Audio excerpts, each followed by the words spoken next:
Hello student, welcome back to Sunway study world.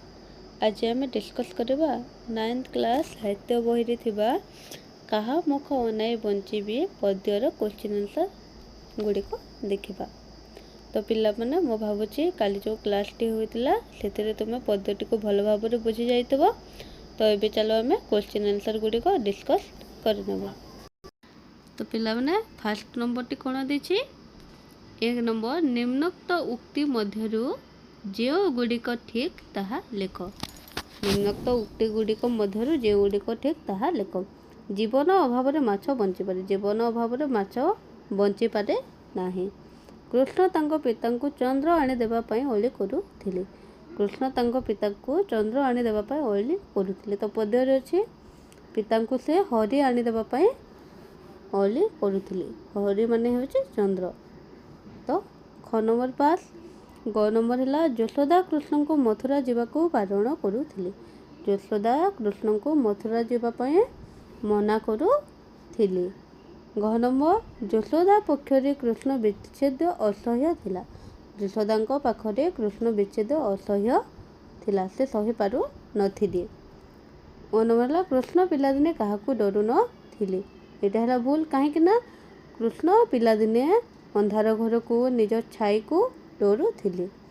6 number है कृष्ण रागी गले रंधा हांडी भांगी देउ थिले। कृष्ण रागी गले रंधा हांडी भांगी देउ थिले। 6 नंबर है कृष्ण उच्च पहाच चढ़ी पारु नथिले। कृष्ण उच्च पहाच चढ़ी पारु नथिले। तो पिला माने आंसर कोन हैला ख ग घ च एवं छ। एटा होची इथुरा आंसर। तो पिला माने नेक्स्ट देखिबा 2 नंबर पठितांश शब्द बाछी शून्यस्थान पूरण कर। क नंबर है माँ पुओ आखिरे डेक्स लगाइले।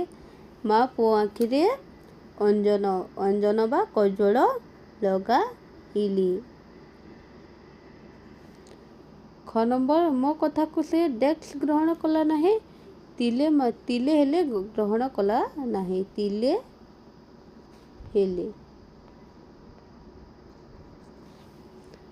ग नंबर गरीबटीर डेक्स केही नाहंती। गरीबटीर साहा केही नाहंती।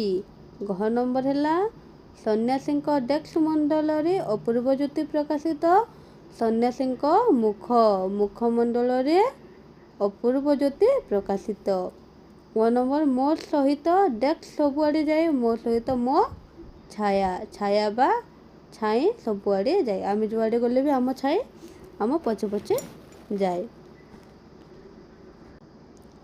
तापरे 3 नंबर निम्नलिखित शब्द गुड़िकर गद्य रूप लेख। निम्नलिखित शब्द गुड़िकर गद्य रूप लेख। अथिर अथिर है अस्थिर अस्थिर। तापरे 2 नंबर है सुमरी स्मरण करी।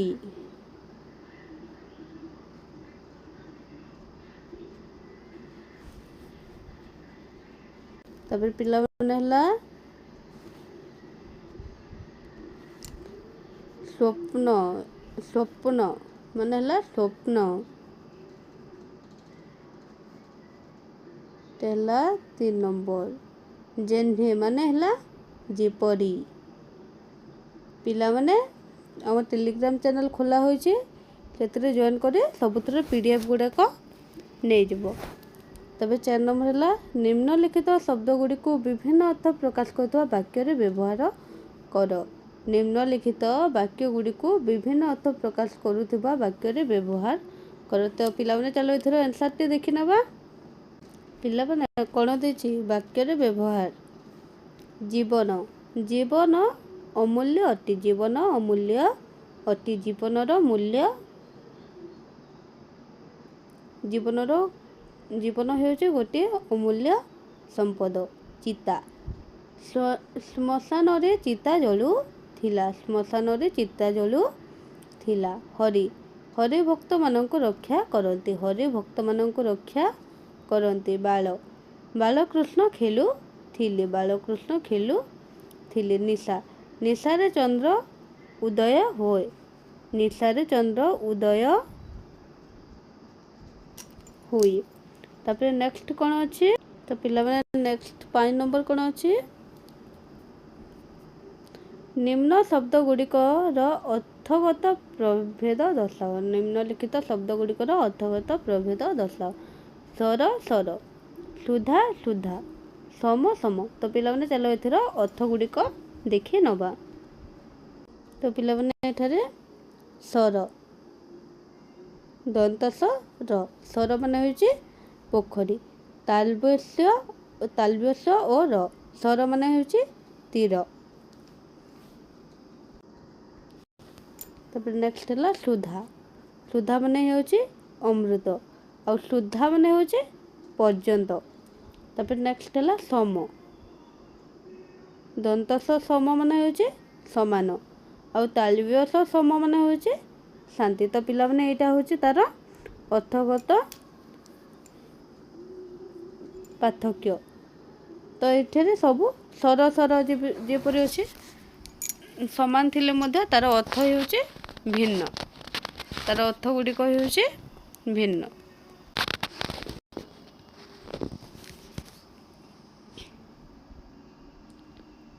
तापर 6 नंबर है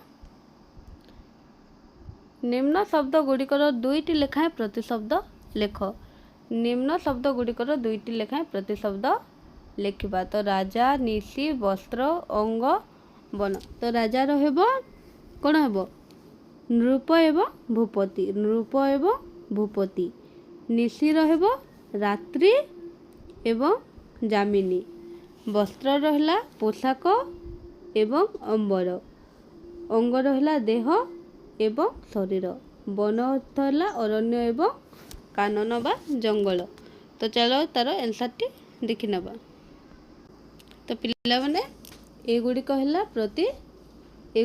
प्रति शब्द। राजार नृप भूपति, निशीर रात्रि जामिनी, वस्त्रर पोशाक अंबर, अंगर है देह एवं शरीर, बनर है अरण्य एवं कानन। तापर पिला माने 7 नंबर कौन देछि निम्नलिखित शब्द गुड़िकर व्यास वाक्य सह समासर नाम लेख। निम्नलिखित शब्द गुड़िकर व्यास वाक्य सह समासर नाम लेख। श्याम घन, दश दिक, चंद्रमुख, पाक, भांड। तो एठारे कौन लिखिबा श्याम घन। श्याम घन रहा श्याम बनर घन माने है एठारे कौन होउची कर्मधारक समास। एठारे होउची कर्मधारक समास। दश दिक, 10टी दिक, एटा है दिगु समास। चंद्रमुख, चंद्र परी मुख, एटा है तब है पाक भांड, एटा है पाक करिवार भांड बा हांडी। षष्ठी तत्पुरुष समास। तो चलो एथर आंसर देखिबा। तो पिला माने एगुड़िक हो तार आंसर। श्याम घन, श्याम वर्णर घन माने कर्मधारय समास। 10 दिग, 10टी दिग, दिगु समास। चंद्रमुख, चंद्र परी मुख, उपमित कर्मधारय समास। पाक भांड, पाक करिवार भांड, षष्ठी तत्पुरुष समास।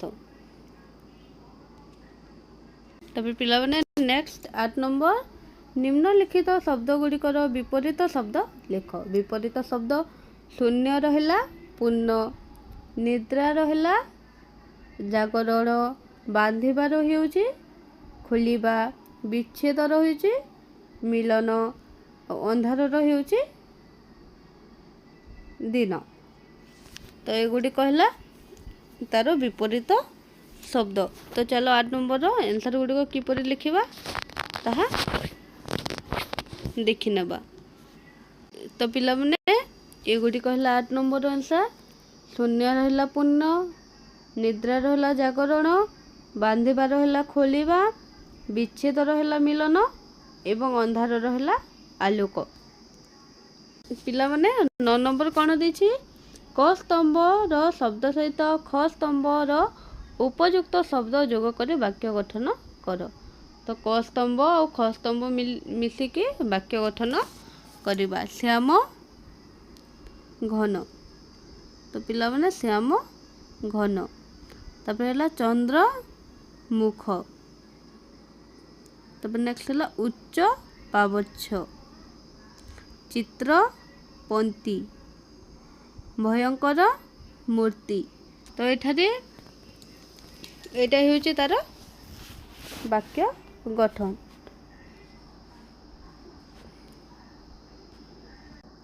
तापर पिला माने नेक्स्ट 10 नंबर कोन देछि, श्याम घन बोली किए काहाको संबोधन करी छंती।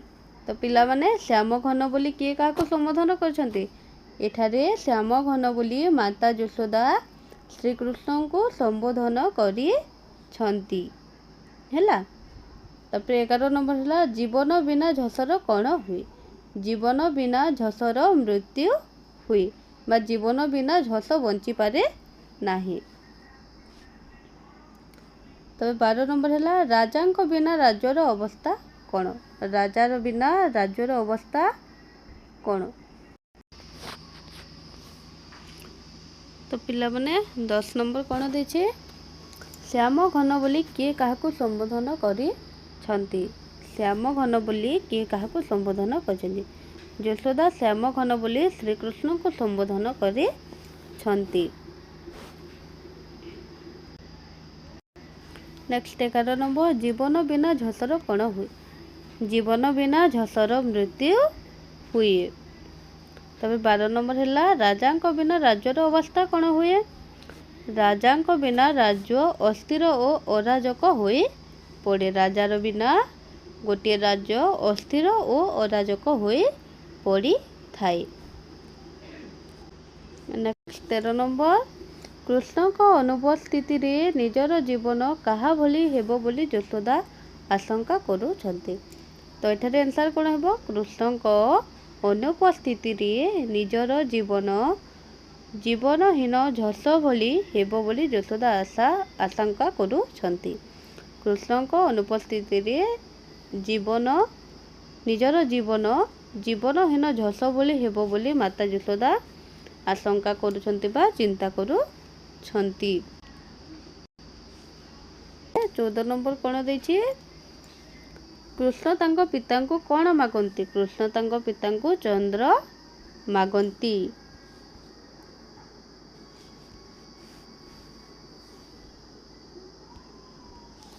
15 नंबर है यशोदा कृष्ण को शरीर रे कौन लेपन करुथिली। यशोदा श्री कृष्ण को शरीर रे चंदन लेपन करुथिली।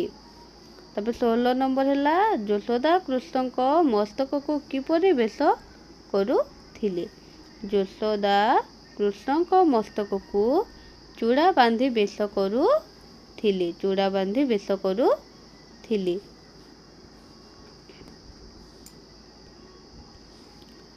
17 नंबर कृष्ण को कान रे कौन शोभा पाए। कृष्ण को कान रे कुंडल शोभा पाए। तब 18 नंबर कृष्ण वन को गले यशोदा मन रे की अनुभूति सृष्टि हुए।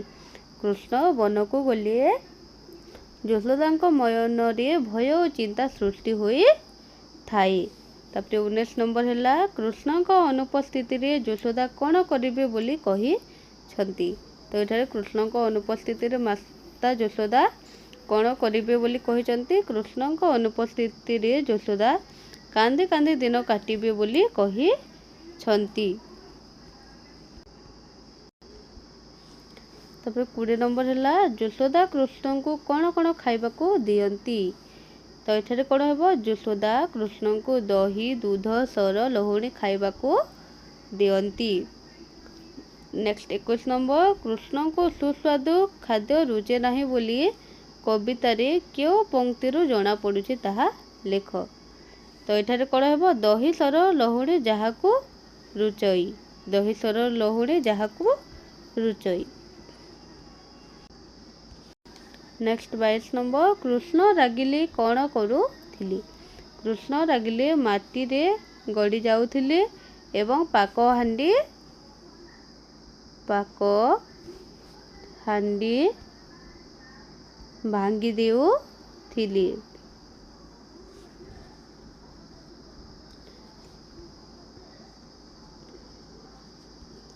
कृष्ण डरीगले कौड़ करुथिले। कृष्ण डरीगले यशोदा को आलिंगन करुथिले। कृष्ण जदि डरी जाउथिले सेतेबेले माता यशोदा को आलिंगन करुथिले।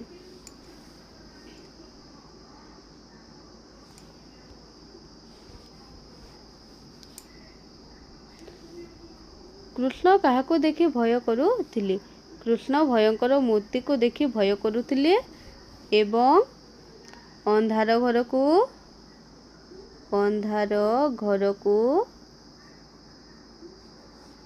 देखि भय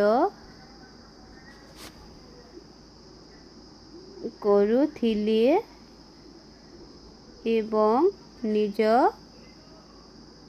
छाया को देखि मध्य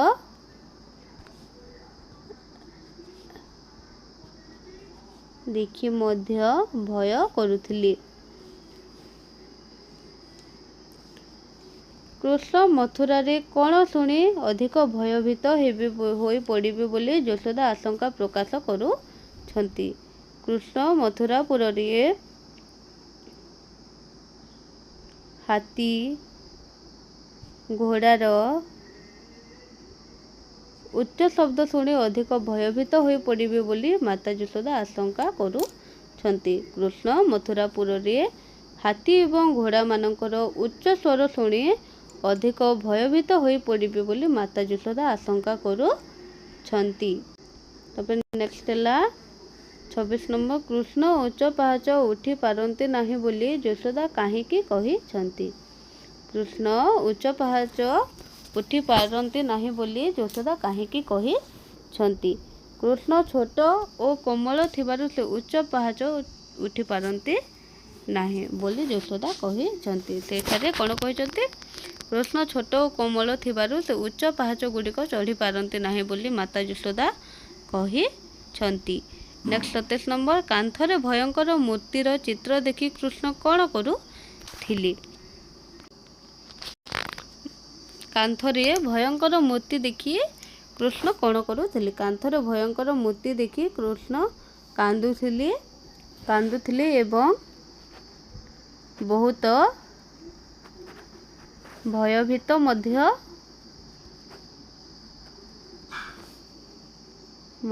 होई पड़ुथिले। कृष्ण क्लांत होई क्योंठी सोई जाउथिले। कृष्ण क्लांत होई यशोदा कोଳରେ सोई पड़ुथिले।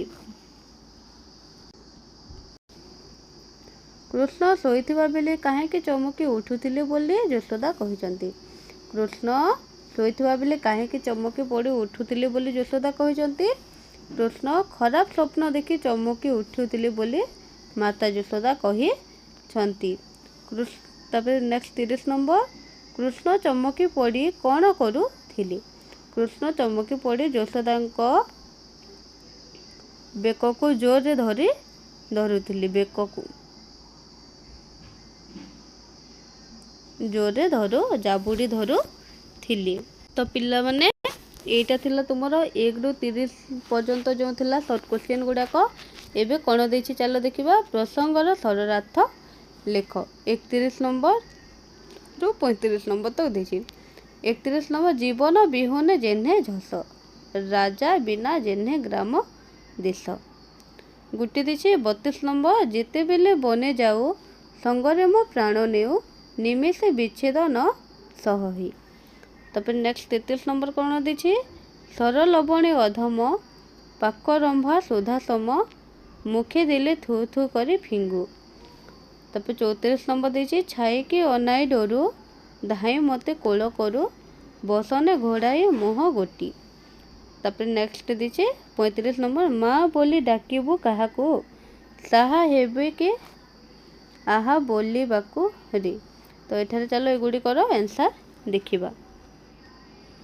तो पिला माने आमे सरलार्थ केमिति लिखिबा जानिछु। तो 31 नंबर कौन देछि। जीवन बिहुने जेन्हे झस राजा बिने जेन्हे ग्राम देश। तो एटा को केमिति सरल भाषा रे लिखिबा। प्रथमे लिखिबा कवि विषय रे। उक्त पद्यटी भक्त चरण दास रचित मथुरा मंगल काव्य गृहीत। उक्त पद्यटी भक्तचरण दासଙ୍କ रचित मथुरा मंगल काव्यରୁ गृहीत। एठारे माँ ଯଶୋଦା कृष्णଙ୍କର विच्छेद दुख प्रकाश କରିଛନ୍ତି। ଏହି ପଦ୍ୟରେ ମାତା ଯଶୋଦା କୃଷ୍ଣଙ୍କର ବିଚ୍ଛେଦ ଦୁଃଖ ପ୍ରକାଶ କରିଛନ୍ତି। ପିଲାମାନେ ଏଠାରେ କ'ଣ ଲେଖିବା? ଜଳ ବିନା ଯେପରି ମାଛ ବଞ୍ଚିପାରେ ନାହିଁ ଏବଂ ରାଜା ବିନା ରାଜ୍ୟ ଅସହାୟ ହୋଇଯାଏ। ଜଳ ବିନା ଯେପରି ମାଛ ବଞ୍ଚିପାରେ ନାହିଁ ଏବଂ ରାଜା ବିନା ଯେପରି ରାଜ୍ୟ ଅସହାୟ ହୋଇପଡ଼େ, ସେହିପରି କୃଷ୍ଣଙ୍କ ବିନା ଯଶୋଦାଙ୍କର ଜୀବନ ଅସହ୍ୟ ହୋଇଯିବ। ସେହିପରି କୃଷ୍ଣଙ୍କ ବିନା ଯଶୋଦାଙ୍କର ଜୀବନ ମଧ୍ୟ ଅସହ୍ୟ ହୋଇଯିବ। କୃଷ୍ଣଙ୍କୁ ସେ ନିଜ ପ୍ରାଣଠାରୁ ଅଧିକ ଭଲ ପାଉଥିଲେ। କୃଷ୍ଣଙ୍କୁ ସେ ନିଜ ପ୍ରାଣଠାରୁ ମଧ୍ୟ ଅଧିକ ଭଲ ପାଉଥିଲେ। ତେଣୁ କୃଷ୍ଣ ମଥୁରାକୁ ଚାଲିଯିବେ ବୋଲି ଶୁଣି ଯଶୋଦା ଅତ୍ୟନ୍ତ ଦୁଃଖିତ ହୋଇ ପଡ଼ିଥିଲେ। ତେଣୁ କୃଷ୍ଣ ମଥୁରାକୁ ଚାଲିଯିବେ ବୋଲି ସେମାନେ କି ମାତା ଯଶୋଦା ଅତ୍ୟନ୍ତ ଦୁଃଖିତ ହୋଇ ପଡ଼ିଥିଲେ। 32 ନମ୍ବର, ଯେତେବେଳେ ବନେ ଯାଅ ସଙ୍ଗରେ ମୋ ପ୍ରାଣ ନେଉ, ନିମିଷେ ବିଚ୍ଛେଦ ନ ସହଇ। ତ ପିଲାମାନେ ଏଠାରେ କ'ଣ ଲେଖିବ? ଉକ୍ତ ପଦ୍ୟଟି ଭକ୍ତଚରଣ ଦାସଙ୍କ ରଚିତ ମଥୁରା ମଙ୍ଗଳ କାବ୍ୟରୁ ଗୃହୀତ। ଏଠାରେ ମା ଯଶୋଦା କୃଷ୍ଣଙ୍କର ବିଚ୍ଛେଦ ଦୁଃଖ ପ୍ରକାଶ କରିଛନ୍ତି। ତାପରେ ଲେଖିବ, କୃଷ୍ଣ ବନକୁ ଯାଉଥିବା ସମୟରେ ଯଶୋଦାଙ୍କ ମନ ମଧ୍ୟ ତାଙ୍କ ସହିତ ଯାଉଥିଲା। କୃଷ୍ଣ ଯେତେବେଳେ ବଣକୁ ଗାଈ ଚରାଇବାକୁ ଯାଉଥିଲେ, ସେତେବେଳେ ଯଶୋଦାଙ୍କ ମନ ମଧ୍ୟ ତାଙ୍କ ସହିତ ଯାଉଥିଲା। କୃଷ୍ଣଙ୍କୁ ସେ ଏକ ମୁହୂର୍ତ୍ତ ପାଇଁ ମଧ୍ୟ ଛାଡ଼ିକି ରହିପାରୁ ନଥିଲେ। କୃଷ୍ଣଙ୍କୁ ସେ ଏକ ମୁହୂର୍ତ୍ତ ପାଇଁ ମଧ୍ୟ ଛାଡ଼ିକି ରହିପାରୁ ନଥିଲେ। ମା ଓ ପୁଅର ସ୍ନେହ ସମ୍ପର୍କ ଏତେ ଗଭୀର ଥିଲା ଯେ କୃଷ୍ଣଙ୍କ ଅନୁପସ୍ଥିତିରେ ଯଶୋଦା ବ୍ୟାକୁଳ ହୋଇ ଯାଉଥିଲେ। ମା ଓ ପୁଅର ସ୍ନେହ ଏତେ ଗଭୀର ଥିଲା ଯେ କୃଷ୍ଣଙ୍କ ଅନୁପସ୍ଥିତିରେ ମାତା ଯଶୋଦା ବ୍ୟାକୁଳ ହୋଇ ପଡ଼ୁଥିଲେ। ତ ପିଲାମାନେ ଏଠାରେ ନେକ୍ସଟ କ'ଣ ଅଛି? 33 ନମ୍ବର,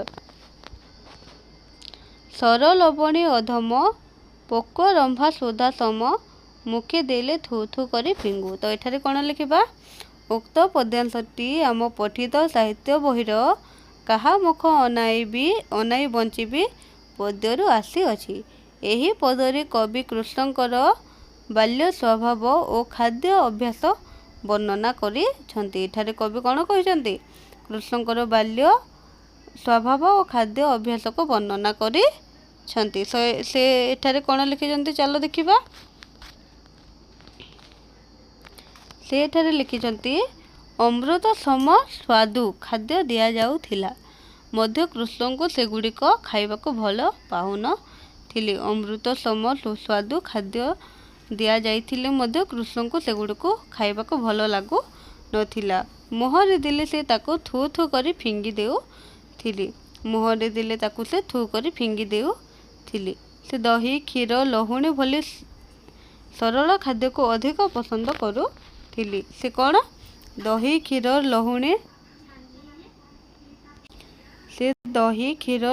ଭଳି ସରଳ ଖାଦ୍ୟ ଖାଇବାକୁ ଅଧିକ ପସନ୍ଦ କରୁଥିଲେ। ଏହାର କୃଷ୍ଣଙ୍କର ସରଳ ବାଲ୍ୟ ସ୍ୱଭାବ ପ୍ରକାଶ ପାଉଛି। ତ ନେକ୍ସଟ ପିଲାମାନେ 34 ନମ୍ବର କ'ଣ ଦେଇଛି? ଛାଇକି ଅନାଇ ଡରୁ ଧାଇଁ ମୋତେ କୋଳ କରୁ ବସନେ ଘୋଡ଼ାଇ ମୁଖ ଗୋଟି। ତ ଏଠାରେ କ'ଣ ଲେଖିବା? ଉକ୍ତ ପଦ୍ୟାଂଶଟି ଆମ ପଠିତ ସାହିତ୍ୟ ବହିର କାହା ମୁଖ ଅନାଇ ବଞ୍ଚିବି ପଦ୍ୟରୁ ଆସିଅଛି। ଏଠାରେ କୃଷ୍ଣଙ୍କର ଭୟଭୀତ ବାଲ୍ୟ ସ୍ୱଭାବର ଚିତ୍ର ଅଙ୍କିତ କରିଛନ୍ତି। ତ ପିଲାମାନେ ଚାଲ ଏହାକୁ କିପରି ଲେଖିବା? କୃଷ୍ଣ ନିଜ ଛାୟାକୁ ଦେଖି ମଧ୍ୟ ଭୟ କରୁଥିଲେ। ଶ୍ରୀକୃଷ୍ଣ ନିଜ ଛାୟାକୁ ଦେଖି ମଧ୍ୟ ଭୟେ ପଳାଉଥିଲେ। ଡରି ଯାଇ ସେ ଧାଇଁ ଆସି ମା ଯଶୋଦାଙ୍କ କୋଳରେ ପଡ଼ୁଥିଲେ ଏବଂ ବସ୍ତ୍ରରେ ନିଜ ମୁହଁ ଘୋଡ଼ାଇ ଦେଉଥିଲେ। ସେ ଡରିଯାଇ ଦୌଡ଼ି ଆସି ମାତା ଯଶୋଦାଙ୍କ କୋଳରେ ପଡ଼ୁଥିଲେ ଏବଂ ବସ୍ତ୍ରରେ ନିଜ ମୁହଁକୁ ଲୁଚାଇ ଦେଉଥିଲେ। ଏହି ଘଟଣାରୁ କୃଷ୍ଣଙ୍କର ନିର୍ମଳ ଓ ସରଳ ବାଲ୍ୟ ଚରିତ୍ର ପ୍ରକାଶ ପାଉଛି। ଏହି ଘଟଣାରୁ କୃଷ୍ଣଙ୍କର କ'ଣ ନିର୍ମଳ ଓ ସରଳ ବାଲ୍ୟ ଚରିତ୍ର ପ୍ରକାଶ ପାଉଛି। ତବେ ପିଲାମାନେ ନେକ୍ସଟ 35 ନମ୍ବର କ'ଣ ଦେଇଛି? ମାଏ ବୋଲି ଡାକିବୁ କାହାକୁ, ସାହା ବା କିଏ ଆହା ବୋଲିବାକୁ ରେ। ତ ଏଠାରେ କ'ଣ କହିଛନ୍ତି? ଏହି ପଦରେ କୃଷ୍ଣଙ୍କର ମଥୁରା ଗମନ ସମୟରେ ଯଶୋଦାଙ୍କ ମାତୃ ହୃଦୟର ବ୍ୟାକୁଳତା ପ୍ରକାଶ ପାଇଛି। ଏହି ପଦରେ କୃଷ୍ଣଙ୍କର ମଥୁରା ଗମନ ସମୟରେ ଯଶୋଦାଙ୍କ ମାତୃ ହୃଦୟର ବ୍ୟାକୁଳତା ପ୍ରକାଶ ପାଇଛି। ଆମେ କ'ଣ ଲେଖିବା? କୃଷ୍ଣ ଯଦି ମଥୁରାକୁ ଚାଲିଯିବେ ତେବେ ସେ ମା ବୋଲି କାହାକୁ? ପିଲାମାନେ କୃଷ୍ଣ ଯଦି ମଥୁରାକୁ ଚାଲିଯିବେ ତେବେ ସେ ମା ବୋଲି କାହାକୁ ଡାକିବେ ଏବଂ ଭୟ ବା ଦୁଃଖ ପାଇଲେ କିଏ ତାଙ୍କୁ ସାନ୍ତ୍ୱନା ଦେବ? ଏହି କଥା ଭାବି ଯଶୋଦା ଅତ୍ୟନ୍ତ ଦୁଃଖିତ ଓ ଚିନ୍ତିତ ହୋଇ ପଡ଼ିଥିଲେ। ଏଠାରେ ଜଣେ ମାର ଅସୀମ ସ୍ନେହ ଓ ମମତା ସୁନ୍ଦର ଭାବରେ ପ୍ରକାଶ ପାଇଛି। ତ ପିଲାମାନେ ଏଇଟା ଥିଲା ତୁମର ସରଳାର୍ଥ। ତ ପିଲାମାନେ ଆଜିର ଭିଡ଼ିଓଟି କେମିତି ଲାଗିଲା କମେଣ୍ଟ ମାଧ୍ୟମରେ ନିଶ୍ଚୟ ଜଣାଇବେ ଏବଂ ଏଗୁଡ଼ିକର ନୋଟ୍ ପାଇଁ ଆମର ଟେଲିଗ୍ରାମ ଚ୍ୟାନେଲର ଲିଙ୍କ ଡେସ୍କ୍ରିପସନରେ ଦିଆଯାଇଛି, ଜଲ୍ଦି ଯାଇ ଜଏନ୍ କରିବେ। ଆଉ ଏଥିର ଲଙ୍ଗ କ୍ୱେଶ୍ଚିନ୍ ଗୁଡ଼ାକ ଯେଉଁଟାକି ଅଛି 36ରୁ 40 ପର୍ଯ୍ୟନ୍ତ, ତାହା ଆମେ ନେକ୍ସଟ ଏକ କ୍ଲାସରେ ଡିସ୍କସ୍ କରିବା। ରହିଲି, ଧନ୍ୟବାଦ।